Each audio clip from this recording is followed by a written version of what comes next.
ये गांठ बांध ले साधक कि स्वप्न में भी कभी किसी को अपना न मान ले कि ये मेरा प्रिय है, नहीं तो वही तुम्हारे जीवन का घातक चिंतन वाला बन जाएगा, तुम्हारे चिंतन में बाधा पहुंचा देगा।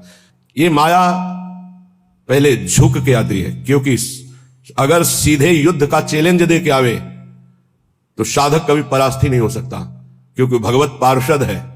साधक जब मारा गया तो दया में मारा गया। इन शब्दों को बहुत ध्यान से सुनना, ये सत्संग है भगवत प्राप्ति के लिए, चाहे गृहस्थ साधक हो या विरक्त साधक। कभी माया ऐसे चैलेंज करके नहीं आती संतों के पास, साधकों के पास, भक्तों के पास, क्योंकि जानती चैलेंज करने पर इनका स्वामी खड़ा हो जाएगा, और स्वामी साथ खड़े तो वो दासी है माया, सामने टिकेगी नहीं, भाग जाएगी। वो बड़ी चतुरता से आती, प्रवीणता से झुक के आती है और झुका के रौंद के जाती है। ये लिख लो कागज में, चाहे दिमाग में लिख लो, झुक के आती है और झुका के रौंद के रुला के फिर उन संतों का अनुभव निकलता है। स्वप्न में भी कभी किसी को अपना ना माने। यहां जीवन में ये बात लिख लेनी चाहिए, ये अनुभव की बात है। विक्षेप त्रिभुवन में कोई नहीं डाल सकता, विक्षेप वही डाल सकता है जिसको अपना माना है, बस। वो चाहे वस्तु हो, चाहे व्यक्ति हो, चाहे स्थान हो, जिसे अपना मान लोगे वही तुम्हारे भगवत चिंतन में बाधा खड़ी कर सकता है, अन्यथा किसी की ताकत ही नहीं है। और हम अपना कब किसको मानते हैं? जब कोई झुक के रो के आता है तो दया से द्रवित होकर के जे भी उसे स्वीकार करता है तो उसकी दया का दुरुपयोग करके रौंदते रौंदते उसे भगवत विमुख करने की पूरी चेष्टा की जाती है। ये माया है। इसलिए असंगोहम पुरुषः, जिसने ये ब्रह्म सूत्र अपने जीवन में धारण किया, ये हम बहुत चूक की बात बता रहे हैं। दया बिना साधु कसाई, दया करी तो आफत आई। जीवन में यह अनुभव की बात बता रहा हूं। जब कभी चूक हुई है तो दया के कारण हुई है, और जब कभी कोई विघ्न साधना में पड़ता है तो साधु की दया उसे फंसाती है। इसलिए वो दया जो हमारे प्रभु के चिंतन में बाधा पहुंचा दे, कभी नहीं। दया दूर से करनी चाहिए। उपदेश कर दे भगवान नाम वाणी लीला का और छोड़ दे। और होता क्या है, ये समर्थों को उपदेश दिया जाता है। जिनको अपने बल से उठाकर भगवत प्राप्ति करानी होती है उनको उपदेश नहीं दिया जाता, उनको गोद में लेकर चला जाता है। और ऐसे गोद में लेकर चलने के लिए चाहे अपनी दुर्गति हो जाए पर उनकी दुर्गति ना होने पावे, ऐसा स्वभाव संतों का, तो उनको दुख भोगना पड़ता है। यद्यपि उनकी महानता है पर उनको दुख भोगना पड़ता है। ये संसार उनको रुलाता है, ये संसार उनको पीटता है, ये संसार उनको मारता है, संसार उनके शरीर को नष्ट कर देता है। कितने उदाहरण हैं। अगर साधक निर्विघ्न परमात्मानंद में स्थित होना है तो दया किस पे करनी है? किसी पे नहीं।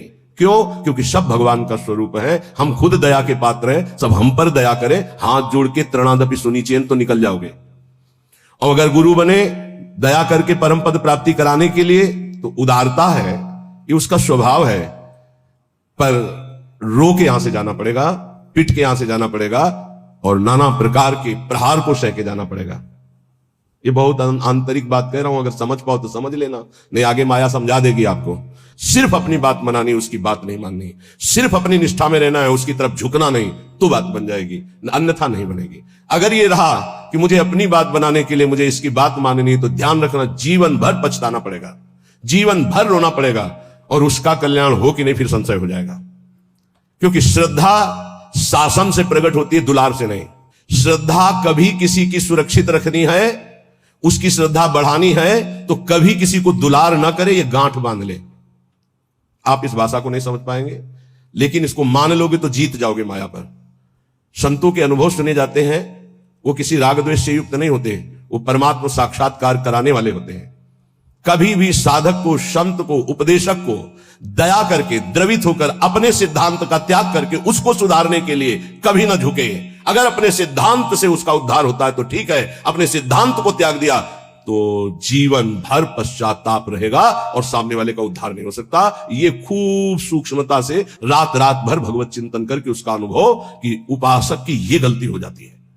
अपने लोग किसी भी बात को, किसी भी घटना को घुस करके हुए घुनाक्षर न्याय, जो जैसे घुन गेहूं को ऊपर पूरा सुरक्षित रखता है और एक जगह से छेद करके अंदर जाता है और पूरा का पूरा माल ले लेता है, केवल खोखा रह जाता है, ऐसे उसे घुनाक्षर न्याय कहते हैं। किसी भी घटना, किसी भी शब्द पर घुस जाना और उसके रहस्य को निकाल करके ज्यों का त्यों ऐसा अनुभव करना, ये उपासक बड़े बड़े संतों से गलती हो जाती है, और इसी गलती का नाम साधुता है। इसी गलती का नाम साधुता है कि वो अपनी गति दुर्गति का ध्यान न रख करके पामर जीवों को परम पद प्रदान करने के लिए नीचे उतर जाते हैं। आओ हमारे सर पर पैर रखो और भगवत प्राप्ति करो। हम जैसे हैं वैसे प्रियालाल के हैं। हमारे प्रियालाल में अपार सामर्थ्य है।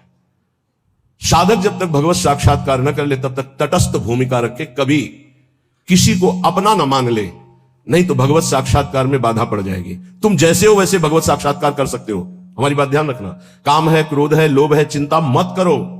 ये नारकी गति प्रदान करने वाले शत्रु हैं, पर हम जिनके शरणागत हैं उनके प्रभाव से, जैसे जंगहा लोहा पारस के प्रभाव से सोना बन जाता है, तो पारस भी तो जड़ है। जड़ पारस अपना स्वभाव नहीं छोड़ती, तो चैतन्य घन परमात्मा और हमारी स्वामिनी किशोरी जो, वो अपना स्वभाव कैसे छोड़ देंगी? उनका स्वभाव ही है जो उनकी शरण में आ गया उसे निर्मल कर देना, प्रेम प्रदान कर देना। पर अपना कोई एक स्वप्न में भी नहीं होना चाहिए। सपने हो और न देखत कोई ऐसा सहयोगी नहीं है जो मुझे प्रियालाल में लीन करने का सहयोग करे। प्रियालाल से दूरी बनाने वाला मित्र तो मिल जाएगा। जब तुम भगवत मार्ग में चलोगे तो रुददपि पितृमात्र बंधु पुत्रादिकम अपहाय निसम्यनार्हत दुक्ते ही, तुम्हारे माता पिता तुम्हारे विरुद्ध हो जाएंगे।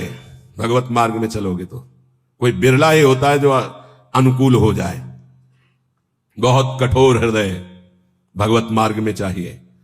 ममता से लड़ने के लिए कठोर हृदय चाहिए, समता में स्थित होने के लिए सहृदय चाहिए। दोनों बात होना, ये हमारे प्रभु के सद्गुण हैं। कुसुम से भी कोमल और वज्र से भी कठोर, अपने शब्द के लिए कठोर, और ये अपनापन जहां प्रभु में समर्पित हुआ तो सहृदय। इसको समेटो अपनेपन को। रुददपि पितृमात्र, रुददपि, यदि वो रो रहे हैं या ऐसी युक्तियां पेश कर रहे हैं, उपासक को चाहिए इस जाल में न फंसे। महाप्रभु चैतन्य देव, बड़े बड़े आद्य गुरु भगवान शंकराचार्य, बड़े बड़े महापुरुषों के जीवन चरित्रों में दे पाया गया कि केवल वही घर में थे, केवल वही। लेकिन प्रभु के विधान को मानकर मंगल में संन्यास धर्म का अवलंबन लेकर छोड़। सची माता ने तो यह भी कहा था कि बेटा पानी की तो बात जाने दो, अगर हम मरना चाहें तो कोई जहर देने वाला भी नहीं। विष्णु प्रिया तो अभी नवीन बालिका है और मैं वयोवृद्धा हूं, और जानते हो तुम्हारे सिवा कोई है। तो उनका मां श्री कृष्ण मुझे प्रेरित कर रहे हैं, मैं रुक नहीं सकता, आपको अनुमति देना होगा। ऐसे भगवान शंकराचार्य जी ने कहा, मां भगवान शंकर प्रेरणा कर रहे हैं, मुझे संन्यास लेना ही होगा। तो उनका बेटा मेरा तो कोई नहीं है, ना कोई और पुत्र है, ना तेरे पिता है, कोई नहीं है और केवल तू ही है। उनका मां बिना अनुमति के संन्यास लिया नहीं जाता, और आपकी अनुमति अनिवार्य है, तो क्या आप मुझे अनुमति नहीं देंगे? तो बेटा कैसे दे सकते हो? तो चलो मां गंगा स्नान करने चलते गए। तो वो तो महायोगी थे, मगरमच्छ प्रकट कर दिया। बोले मां मुझे मगरमच्छ खा रहा है। अरे बोले बेटा मैं वृद्धा हूं, कैसे बचा सकती हूँ? बोले संन्यास की अनुमति देके कह दो संन्यास। बोले बेटा मगरमच्छ से तो अच्छा है तुम जिंदा रहो, संन्यास ले लो। अनुमति हो गई, मगरमच्छ ध्यान हो गया।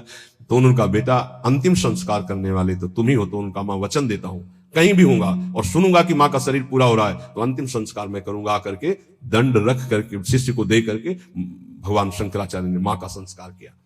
रुददपि पितृमात्र बंधु पुत्रादिकम अपहाय निसम्यनार्हत दुक्ते।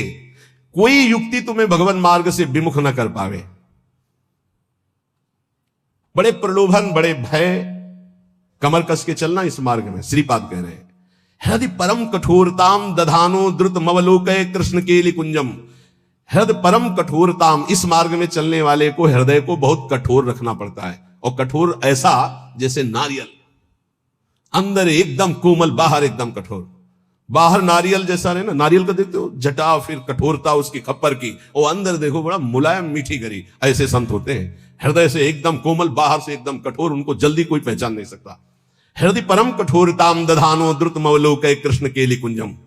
यदि तुम मेरी ये बात मान गए और हृदय को कठोर कर लिया और ममता का त्याग करके निरंतर भजन किए, तो इसी जन्म में तुम श्री कृष्ण केलि कुंजम, श्री कृष्ण केलि कुंजम क्या, राधा केलि कुंजम, हाँ श्री राधा केलि कुंजम प्रवेशम, प्रवेश हो जाएगा श्री जी की केलि कुंज में। ये संपूर्ण वृंदावन राधा केलि कुंज है, प्रियालाल की केलि कुंज है। मान जाओ, हम ये नहीं कह रहे कि हमारे भाव कहने का कि आप सन्यास ले लो, नहीं ये कह रहे। हृदय को मोह ममता रहित करके उन्हीं के बीच में रखकर उनकी सेवा करते हुए खूब भजन करो। बोले तुमने क्यों नहीं किया? हमारे भाग्य में लिखा था।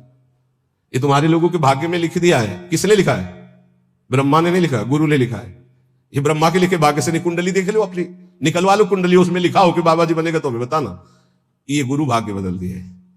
ये संत जन जहां जाते हैं ना, नारद सिख जे सुनहि नर नारी, अवसी भवन तजी होहि भिखार। संतों को भिक्षा देने का मतलब जानते हो? संचित कर्म, क्रियमाण कर्म, सबका नाश और महाभागवत पदवी प्रदान कर देना। जहां संत जाते हैं, जहां संत जूठन गिरती है, जहां संत वचन होते हैं, वहां माया की दाल नहीं गलती। वहां परमात्मा प्राप्ति के लिए उस जूठन से एक न एक पौधा तैयार होता ही रहता है। जहां संतों का चरणामृत गिरा और संतों की जूठन गिरी, वहां एक नया बीज प्रकट होता है। कौन? सो कुल धन्य उमा सुन जगत पूज्य सुपनीत, श्री रघुवीर परायण जे जन उपज विनीत। नाम प्रसंग कहे तो उपदेश जाया, धर्म धन्य सो देश धन्य सो कुल जय जन्म भयो, धन्य सो तात धन्य सो माय, संतत सकल सुनो चितलाय, श्री हरिवंश प्रताप। ए जाना है श्री जी मिल गई तो अनंत जन्मों की बिगड़ी बन गई। जिसे भगवत प्राप्ति होनी होती है उसके लक्षण क्या होते हैं? श्री भगवान सिद्ध पुरुष के लक्षण, और भगवत प्राप्ति जिसको होनी होती है उसके वो आदर्श लक्षण होते हैं। भगवान श्री कृष्णचंद्र जी गीता जी में कह रहे हैं कि हे अर्जुन, यदृच्छालाभ संतुष्टो, ये बहुत सुंदर श्लोक है, जीवन में उतारिएगा। यदृच्छालाभ संतुष्टो द्वंद्वातीतो विमत्सरः, समः सिद्धाव सिद्धौ च कृत्वापि न निबध्यते। यदृच्छालाभ संतुष्टः, हे उपासक, ये सिद्ध महापुरुष के लक्षण है और उपासक को ये धारण करना चाहिए जिसे भगवत प्राप्ति करनी है। यदृच्छालाभ संतुष्टः, हम जो साधना कर रहे हैं, चाहे गृहस्थ धर्म से युक्त होकर, चाहे विरक्त धर्म से युक्त होकर, यदृच्छा लाभ संतुष्टो, अब भगवान की इच्छा से सुख दुखे समय कृत्वा लाभा लाभ हो जया जय हो, जय हो या पराजय, लाभ हो या हानि, सुख हो या दुख, संतुष्टायन के इनवा, मुझे संतुष्ट रहना, प्रसन्न रहना है, सुख और दुख में, लाभ और हानि में, जय और पराजय में। यह हमारी साधना की कसौटी है। साधना में पराजित हो गया और शांत है, यही तो साधुता है।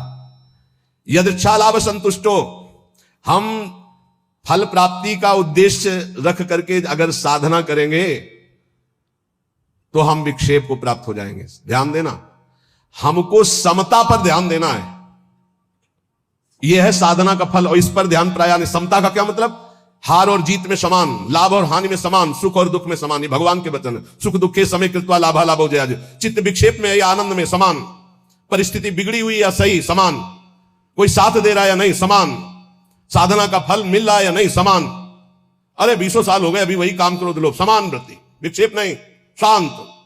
यदच्छा लाभ संतुष्टो द्वंद्वातीतो विमत्सरः, बहुत अमृत में। हम साधना कर रहे हैं, अनुकूलता मिले या प्रतिकूलता, लाभ मिले या हानि, मान मिले या अपमान, स्तुति मिले या निंदा, विकार है या निर्विकार, पर हमारी स्थिति में फर्क नहीं पड़ेगा, हमारी निष्ठा पे फर्क नहीं पड़ेगा, हमारी श्रद्धा पे फर्क नहीं पड़ेगा। यदच्छा लाभ संतुष्टो, पकड़ो पकड़ो इस बात को, अभी आनंदित रहोगे। हमें मतलब है नहीं अपने हृदय से, क्यों नहीं मतलब है? हमने दे दिया ना प्रभु को। बोले हमारा मन शांत नहीं, तो तुमने दिया क्या यार? किस तरह झूठे दानी हो। शरणागति तो यही से होती, तनुवांग मनोभिरमलई सोहम तविवासिता, शरीर मन वाणी कर्म प्राण सब कुछ प्रभु को समर्पित, मैं सहित। अब हमारा क्या? ये तो हरि का है, प्रियाजू का है। फिर सुन लो, योगी सांगोपांग साधना करता है, साधना में कायरता नहीं है, लेकिन फल में अनुकूलता हो या प्रतिकूलता, लाभ मिले या हानि, मान मिले या अपमान, स्तुति हो या निंदा, जो कुछ भी हो उस समय अंतःकरण में सम रहना, यह साधना की उत्तम अवस्था है। असंतोष पैदा ना होने पावे, ये तो हुई विरक्त साधक या भगवत भक्त की। अगर गृहस्थ में है तो जैसे उत्तम व्यापार करता है, व्यापार में घाटा हो जाए या लाभ हो जाए तो भूले नहीं, घाटा हो जाए तो प्रभु को भूले नहीं, समान भाव। फिर हम प्रयास करेंगे।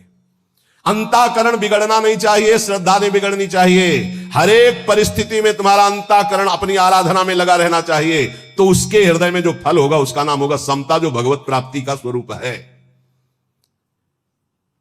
ऐसा नहीं कि लाभ का और हानि का उसे ज्ञान नहीं होता, होता है, पर उसको दुख नहीं होता।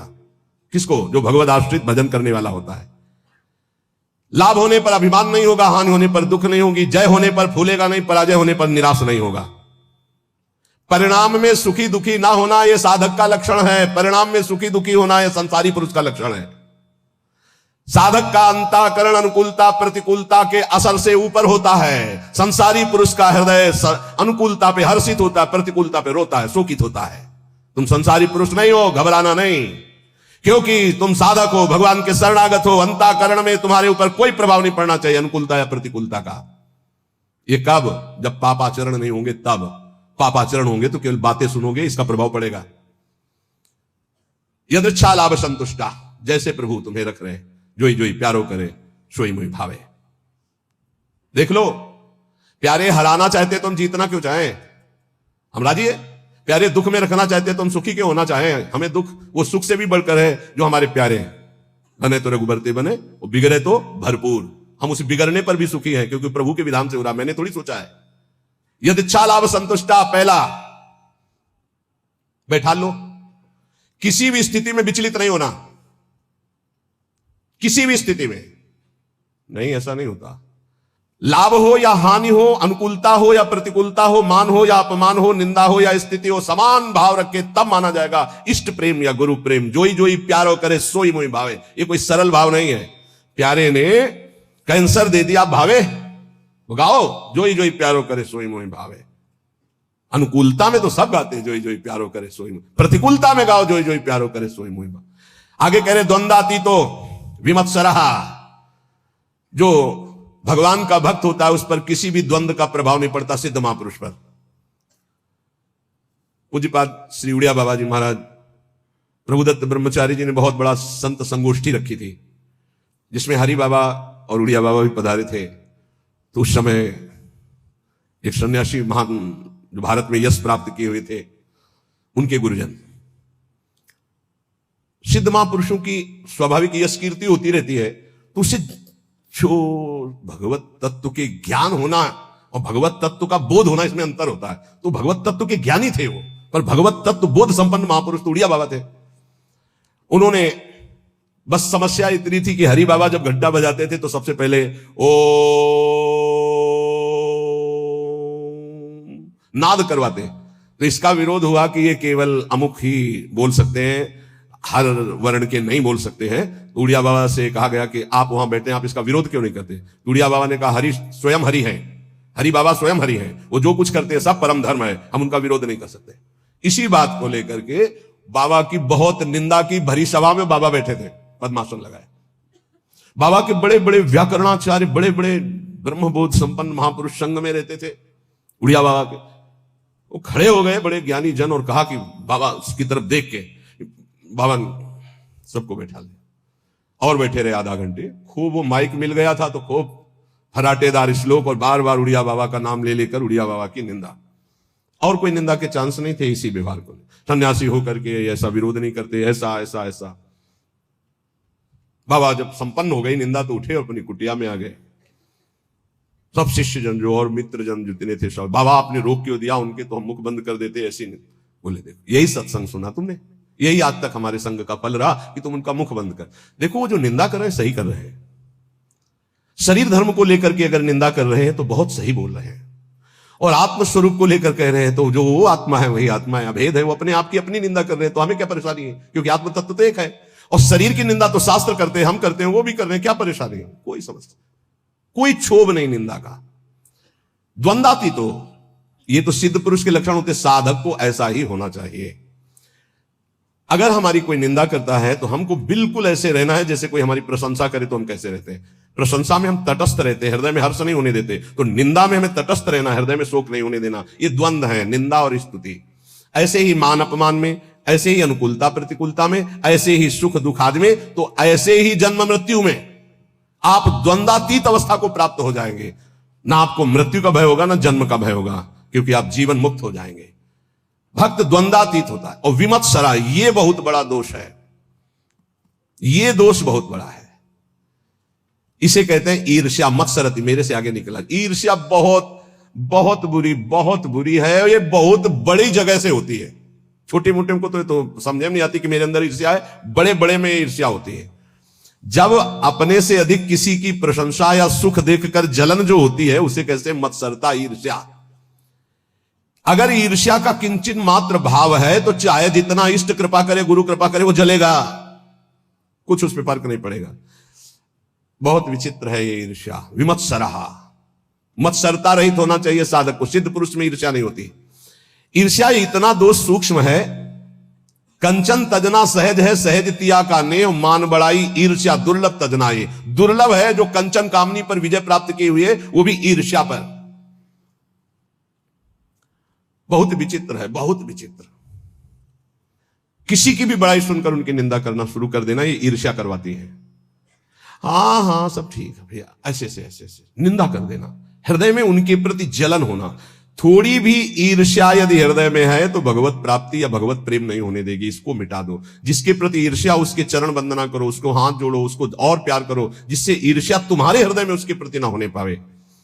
ये अपनी कोशिश से होगा, दूसरे की कृपा से नहीं। आप ये मत समझे इसमें ये ईर्ष्या सबसे बड़ा सूक्ष्म दोष है, और ये बड़े बड़े साधकों और संतों में भी जागृत हो जाए यदि सावधान न रहे तो ये बहुत बड़ा दोष। इसीलिए लिखा कंचन तजना सहज है, सहज तिया का ने, मान बड़ाई ईर्ष्या दुर्लभ तजनाए। ईर्ष्या से बहुत बड़ी हानि हो जाती है, बहुत बड़ा अपराध बन जाता है। इसमें निंदा आदि दोष, बहुत गलती हो जाती है, बहुत बड़ी गलती हो। इष्ट छूट जाएंगे, गुरु छूट जाएंगे, ईर्ष्या नहीं छूटेगी। मतलब बहुत ही ये सूक्ष्म विषय ईर्ष्या। मत्सरत मेरे से आगे निकला जा रहा है। ये ईर्ष्या बहुत मत्सर, विमत्सरहा, भक्त विमत्सर होता है। चाहे जितना आपस में प्रेम हो, ईर्ष्या जागृत हो जाए तो एकता, मित्रता, भाव, श्रद्धा सब नष्ट कर देगी। चाहे जितना प्रेम, ईर्ष्या जागृत हो जाए तो बहुत दूरी बना देती है ईर्ष्या। वैर और भिन्नता ये पैदा करना इसका काम है। भिन्नता, दूरी बना देना और दुश्मनी पैदा कर देना, ये ईर्ष्या का काम है। साधक इस दोष से बचे। बड़ा भयानक दोष है ईर्ष्या। ये बहुत जल्दी हो जाता है। छोटों में तो कम होता है, बड़ों में ज्यादा होता है। छोटों में छोटे स्तर से होता है। एक दो व्यक्ति, ईर्ष्या बड़ों में बहुत जोर की होती है। सुना है हमने, शब्द सुने हैं, तो उससे लगा कि ये ईर्ष्या बहुत जोर की होती है। किसी की भी बड़ाई हो, फौरन निंदा। हमने सुना है, फौरन निंदा शुरू। हाँ ये तो ठीक है, पर लगा के उड़ गए, निंदा शुरू कर दी। ईर्ष्या बहुत विचित्र है। अपने में गुणाभिमान और दूसरे में दोष दर्शन, ये ईर्ष्या करा देती है।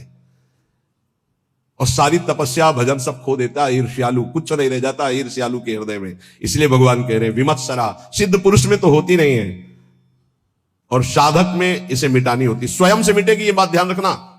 लाख उपाय करके देख लिया, नहीं गई। स्वयं से मिट रहे हैं। स्वयं जब तक नहीं मिटाना चाहोगे, ईर्ष्या नहीं मिटेगी।